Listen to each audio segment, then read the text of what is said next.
نحمدہ و نصلی علی رسولہ الکریم اما بعد فاعوذ باللہ من الشیطان الرجیم بسم اللہ الرحمن الرحیم۔ ماہ رمضان المبارک بڑی تیزی کے ساتھ رواں دواں ہے، اور یہ وہ مقدس مہینہ ہے جس کے بارے میں رسول اکرم صلی اللہ علیہ وسلم نے فرمایا کہ اگر میری امت کو یہ پتہ چل جائے کہ رمضان کتنی برکت والا مہینہ ہے تو میری امت کے لوگ یہ تمنا اور آرزو کریں کہ یا اللہ سارا سال ہی رمضان ہونا چاہیے۔ رمضان المبارک کا یہ مقدس مہینہ اتنا عالی شان مہینہ ہے کہ جس کے متعلق فرمایا کہ رمضان و شہر اللہ، یہ اللہ کا مہینہ ہے۔ اب ذہن کے اندر ایک سوال پیدا ہوتا ہے کہ دیکھیں جی، باقی جو 11 مہینے ہیں وہ بھی تو اللہ نے بنائے، تو اس مہینے کو یہ کیوں کہا گیا؟ تو یاد رکھیے، یہ وہ مہینہ ہے، اس مہینے کے اندر اللہ کی برکتیں، اللہ کی رحمتیں مسلمانوں پر ایک بارش کی طرح ہوتی ہیں۔ رسول اکرم صلی اللہ علیہ وسلم نے 3 لوگوں کے متعلق رمضان کے اس مہینے میں جبرائیل امین کی دعا پر بد دعا کی۔ حضرت کعب بن عجرہ رضی اللہ تعالیٰ عنہ فرماتے ہیں کہ ایک دن رسول اکرم صلی اللہ علیہ وسلم خطبہ ارشاد فرمانے کے لیے ممبر پر تشریف لائے تو صحابہ کرام سے فرمایا قریب ہو جائیں، تو صحابہ کرام قریب ہو گئے۔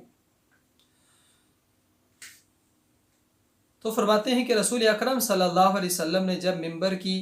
پہلی سیڑھی پر قدم رکھا فرمایا آمین، دوسری پر قدم رکھا پھر فرمایا آمین، تیسری پر جب قدم رکھا تو پھر فرمایا آمین۔ تو حضرت کعب فرماتے ہیں کہ ہم لوگ بڑے حیران ہوئے کہ اللہ کے نبی نے آج تک اس طرح کا عمل نہیں کیا۔ تو حضور علیہ الصلاۃ والسلام نے خطبہ ارشاد فرمایا، تو خطبہ ارشاد فرمانے کے بعد حضرت کعب فرماتے ہیں کہ ہم نے اللہ کے نبی صلی اللہ علیہ وسلم سے پوچھا، سوال کیا۔ صحابہ کرام رضی اللہ تعالیٰ عنہ کا ایک سیکھنے اور سکھانے کا جو مزاج تھا بہت زیادہ اعلیٰ مزاج تھا۔ آج ہمارے معاشرے میں خرابی تو اسی بات سے شروع ہوئی کہ آج سیکھنے اور سکھانے کا جو مزاج ہے وہ ختم ہو گیا ہے۔ تو گویا کہ پاکستان کے اندر 2 طبقے آپ کو ہر جگہ پر ملیں گے، ایک ہر بندہ ڈاکٹر ملے گا اور ایک ہر بندہ مفتی ملے گا، کہ کسی بھی جگہ پر اگر کوئی بات دین کی ہو رہی ہو، ایک وہ آدمی کہ جس بیچارے کو دین کی الف اور بے کا پتہ نہیں ہے تو وہ بھی کہے گا ہاں ہاں ہاں بالکل ہو، یہ مسئلہ تو ایسے نہیں ایسے ہے، حالانکہ وہ مسئلہ ایسے ہوتا نہیں ہے۔ تو اس لیے اینٹ آپ اٹھائیں تو نیچے سے کون نکلتا ہے؟ مفتی نکلتا ہے۔ ایک تو ہے نا پڑھا لکھا مفتی، جس نے دین کو پڑھا، دین کو سمجھا اور دین کے مسائل میں اس نے تحقیق کی، ایک مفتی وہ ہے۔ اس مفتی کا تو مقام ہی بہت اونچا ہے، لیکن ایک مفتی وہ ہے کہ جو مفت کا مفتی بن گیا ہے۔ ایک دن نہ اسے مدرسہ دیکھا، بلکہ مدرسے کے دروازے کے باہر سے بھی کبھی اس کا گزر نہیں ہوا، اور اس کو پتہ ہی نہیں ہے کہ بھئی درس نظامی کی کتاب کون سی ہیں، اور اسی طرح مفتی بننے کے لیے کون کون سی کتابیں پڑھی جاتی ہیں۔ تو یہ بندہ فری کا مفتی ہے، اسے کہیں گے فری کا مفتی، اور فری کے مفتی اس وقت ہر اینٹ کے نیچے ہیں، جہاں آپ اینٹ اٹھائیں گے تو نیچے سے آپ کو فری کا مفتی مل جائے گا۔ اور دوسرے نمبر پر ڈاکٹر، کہ اگر کسی آدمی کو کوئی مسئلہ ہے تو ہر آدمی کہے گا ہاں ہاں ہاں آپ کو پتہ نہیں فلاں دوائی آپ استعمال کریں ٹھیک ہو جائیں گے، فلاں دوائی استعمال کریں آپ ٹھیک ہو جائیں گے، حالانکہ اس بندے کا جو مرض ہے، جو اس کی بیماری ہے، وہ بڑی ایک سیریس ہے۔ تو بعض اوقات کیا ہوتا ہے کہ اس کے غلط مشورے کی وجہ سے اس بندے نے وہ دوائی استعمال کی اور وہ بندہ موت کے ہاتھ چلا گیا۔ تو اس لیے یہ 2 طبقے پاکستان کے اندر بہت زیادہ ہیں، ہر بندہ فری کا مفتی ہے اور ہر بندہ فری کا ڈاکٹر ہے۔ تو صحابہ اکرام رضی اللہ تعالیٰ عنہ ان کا اس طرح کا آج کے جو فری کے مفتی اور فری کے ڈاکٹر تو صحابہ کرام ایسے لوگ نہیں تھے، انہوں نے اللہ کے نبی صلی اللہ علیہ وسلم کی صحبت اختیار کی، اللہ کے نبی سے دین سیکھا، اللہ کے نبی کی جو ایک ایک عمل تھا انہوں نے سیکھنے کے بعد عمل کیا، آگے پھیلایا، اس کو محفوظ بھی کر لیا۔ تو حضرت کعب فرماتے ہیں کہ ہم نے رسول اکرم صلی اللہ علیہ وسلم سے پوچھا کہ اللہ کے محبوب، آج آپ نے جو عمل کیا ہے ایسے آپ نے کبھی پہلے نہیں کیا؟ تو حضور علیہ الصلاۃ والسلام نے فرمایا کہ میں نے جب ممبر کی پہلی سیڑھی پر قدم رکھا تو جبرائیل میرے سامنے آ گئے، اور جبرائیل نے فرمایا حضور وہ بندہ ہلاک ہو جائے کہ جس نے رمضان کو پایا اور اس نے اپنی بخشش نہ کروائی۔ آج اگر ہم اس بات کو، اس حدیث کی اس ایک ٹکڑے کو لیں اور لینے کے بعد پھر ہم اپنے معاشرے کے اندر دیکھیں کہ آج کتنے ایسے مسلمان ہیں کہ جو ایماندار ہونے کا دعویٰ کرتے ہیں، کلمہ بھی پڑھتے ہیں، اللہ اور اس کے رسول پر ایمان بھی ہے، لیکن رمضان جب ان کی زندگی کے اندر آتا ہے تو پورا رمضان گزر جاتا ہے، گویا کہ جو ان کی رمضان سے پہلے کی مصروفیت تھی رمضان کے بعد بھی، رمضان کے اندر بھی وہی اور رمضان کے بعد بھی وہی، گویا کہ انہوں نے اپنی جو زندگی تھی رمضان سے پہلے والی، رمضان کے اندر اس کو بھی ایسے ہی سمجھا۔ تو گویا کہ روزے کو روزہ نہیں سمجھا، بلکہ روزے کے اندر بھی کھا پی رہے، روزے کے اندر بھی باقی سارے کام ہو رہے۔ تو میرے بھائی، اللہ نے ایک مہینہ صرف دیا ہے، اور یہ وہ مہینہ ہے، اس مہینے کے اندر مسلمانوں کو چاہیے کہ زیادہ سے زیادہ وہ عبادت کریں، عبادت والا مہینہ ہے۔ گویا کہ جو پورا سال نیک اعمال میں جو کمی رہ گئی ہے، نوافل انسان نہیں پڑھ سکا، باقی جو عبادات نہیں کر سکا، ذکر و اذکار نہیں کر سکا، تو اس مہینے کے اندر ان کو زیادہ سے زیادہ کیا جائے۔ تو اللہ کے نبی صلی اللہ علیہ وسلم نے جبرائیل کی اس بد دعا پر، اور یاد رکھیے یہاں بد دعا کرنے والے جبرائیل امین ہیں، تو اس بد دعا پر آمین کہنے والے رسول اکرم صلی اللہ علیہ وسلم ہیں، تو کیا یہ بد دعا قبول ہوگی یا نہیں؟ جس بندے کے متعلق یہ بد دعا کر دی گئی تو یقیناً یہ بد دعا قبول ہوگی۔ اب سوچنے والی بات یہ ہے کہ اس بد دعا کے اندر کہیں میں اور آپ تو نہیں آ رہے؟ بھائی اگر آ رہے ہیں تو آج سے اس بد دعا سے نکلنے کی کوشش کریں۔ دیکھیں سارا سال انسان کھاتا ہے، تو اگر ایک مہینہ نہیں کھائے گا تو اللہ رب العالمین اس بندے کو اس کا جو اجر و ثواب ہے وہ بھی عطا فرمائیں گے، اور اس کے ساتھ ساتھ اللہ اس بندے کی رزق میں اضافہ بھی کر دیں گے۔ تو فرمایا کہ وہ بندہ ہلاک ہو گیا جس نے رمضان کو پایا اور اس نے اپنی بخشش نہ کروائی۔ تو رسول اکرم صلی اللہ علیہ وسلم نے اس بد دعا پر فرمایا آمین۔ اور دوسری بد دعا وہ یہ تھی کہ جب سیڑھی دوسرے ممبر کے سٹیپ پر رسول اکرم صلی اللہ علیہ وسلم نے قدم رکھا، فرمایا آمین۔ تو حضور علیہ السلام نے فرمایا کہ جب میں نے دوسرے سٹیپ پر قدم رکھا تو جبرائیل میرے سامنے آ گئے، اور جبرائیل نے کہا حضور وہ بندہ ہلاک ہو گیا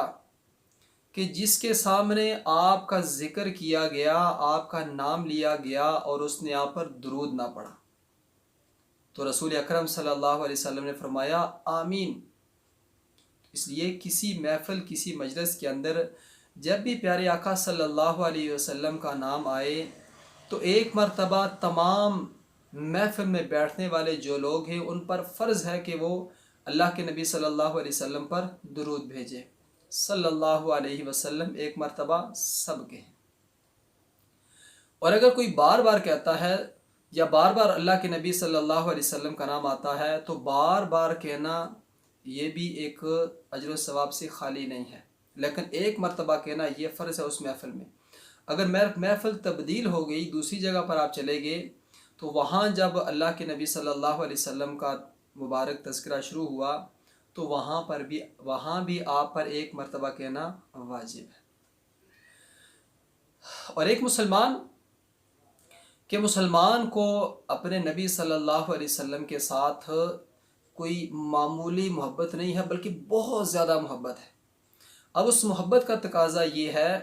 کہ مسلمان اپنے نبی پر ہر حال میں، ہر جگہ پر، ہر محفل میں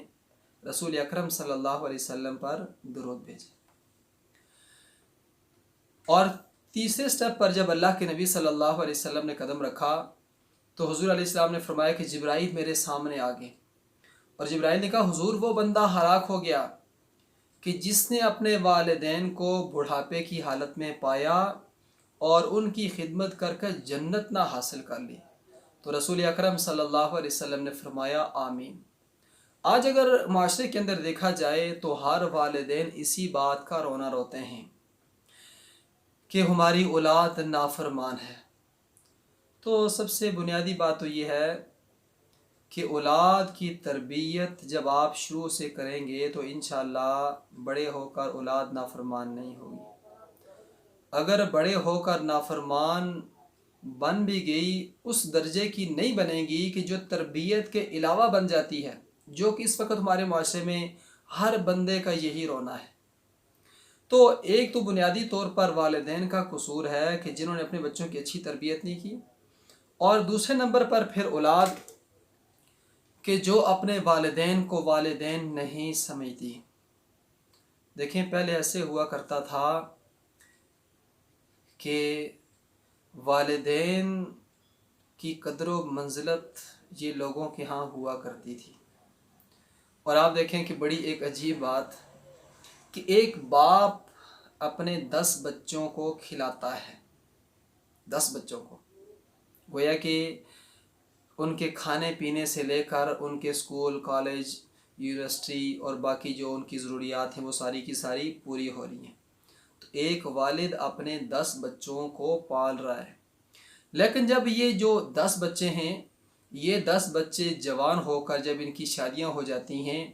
تو ان 10 بچوں سے وہ 2 بوڑھے ماں باپ نہیں سنبھالے جا رہے ہیں۔ تو یاد رکھیے ایکشن کا ری ایکشن ہوتا ہے۔ اس وقت میرا نوجوان جو اپنے ماں باپ کے ساتھ اگر غلط بیہیو اختیار کر رہا ہے تو یاد رکھ نوجوان، اس وقت جو تو اپنے والد کے ساتھ، اپنی والدہ کے ساتھ جس طرح کا آپ کا بیہیو ہے، جس طرح آپ کر رہے ہیں، جو آنے والی آپ کی نسل ہے تو یاد رکھیے وہ 6 ہاتھ اس سے آپ سے آگے ہوگی۔ آپ تو شاید صرف زبان چلاتے ہوں، لیکن جو آپ کی نسل آنے والی ہے وہ زبان نہیں چلائے گی بلکہ وہ اس سے بہت آگے تک جائے گی۔ اس لیے یہ جو 3 بد دعائیں ہیں، ان بد دعاؤں کو ذرا آپ اس پر غور کیجئے کہ رسول اکرم صلی اللہ علیہ وسلم کے سامنے جبرائیل امین کہ جو تمام فرشتوں کے سردار ہیں، فرشتوں کا سردار ایک بد دعا کر رہا ہے اور نبیوں کا سردار اس بد دعا پر آمین کہہ رہا ہے، آمین کہہ رہے ہیں، تو کیا وہ بد دعا قبول نہیں ہوئی؟ یقیناً وہ قبول ہوگی بلکہ ہو گئی ہے۔ لیکن اب ہم نے یہ سوچنا ہے کہ میں اور آپ کیا یہ جو 3 بد دعائیں ہیں ان 3 کے اندر ہم آ رہے ہیں یا نہیں آ رہے؟ بھائی اگر ہم آ رہے ہیں تو آج سے ان تینوں پر توبہ کی جائے۔ رمضان کے روزے جو آج تک چھوڑ دیے ہیں، آج سے وہ روزے آپ رکھنے شروع کر دیں،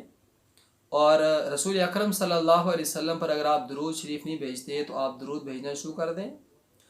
اور اسی طرح کہ والدین کے ساتھ جو آج تک آپ نے بیہیو اختیار کیا ہوا ہے اپنے والدین سے معافی مانگیں، اور صحیح ہو کر اپنے آپ کو ٹھیک کر کے، جسے کہتے ہیں نا بندے دا پتر